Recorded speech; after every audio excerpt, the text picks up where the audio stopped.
এক পাতিল গরুর মাংসের তেহারি তো কেমন হয় বলো। আর সাথে যদি এক মুঠ পেঁয়াজ বেরেস্তা উপরে দেওয়া হয় তাহলে কালারটাই কি হয় বলো তো তোমরা। তো হ্যালো এভরিওয়ান, আসসালামু আলাইকুম।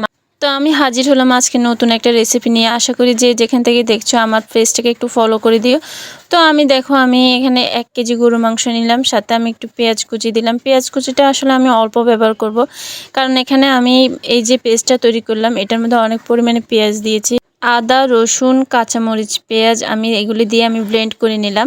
তো দেখো আমি সাথে কিছু শুকনো মশলা দিয়ে দিলাম। আমি এখানে মরিচের গুঁড়ো, সাথে রাঁধুনি মশলা আর একটু জিরে গুঁড়ো দিয়ে আমি এটাকে দিয়ে দিলাম। আর সাথে দেখো আমি টক দই দিলাম। টক দইটা দিলে অনেক ভালো লাগে। আর সাথে সয়া সস দিলাম। সয়া সসটা তোমরা অবশ্যই দেওয়ার চেষ্টা করবা। আর সাথে দেখো 1 মুঠ পেঁয়াজ বেরেস্তা। পেঁয়াজ বেরেস্তাটা তোমরা অবশ্যই দেওয়ার চেষ্টা করবা, কারণ এটা স্কিপ করবা না। আর সাথে দেখো আমি 1 প্যাকেট বিরিয়ানি মশলা দিয়ে দিলাম। আর সাথে আমি তেল দিলাম। তেলটা অবশ্যই আমি যে পেঁয়াজ বেরেস্তাটা করলাম ওই তেলটাই আমি দিয়ে দিলাম পেঁয়াজ বেরেস্তার। তো সাথে দেখো 1 টুকরো লেবু আমি ভালো করে চিপিয়ে দিলাম। লেবুটা দিলে কিন্তু অনেক ভালো হয়, তোমার মাংসের টেস্টটা অন্যরকম হয়, এভাবে কিন্তু দিবা। তো দেখো আমি এবারে এটাকে আমি ভালো করে মেখে আমি এটাকে প্রায় 1 ঘন্টার মতো আমি এটাকে ম্যারিনেট করে রাখবো। ম্যারিনেট করলে মশলাটা ভালোভাবে মাংসের গায়ে গায়ে লাগে।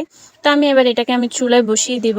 দেখো মাখার পরে আমার মাংসের কালারটা, তো আমি এটাকে ভালো করে কষিয়ে নিচ্ছি। তো আমার এখানে কিন্তু মাংসের পানিটা মাংসের গায়ে থেকে ছেড়ে আসছে, আমি আর 1 ফোঁটা পানি ইউজ করি নাই।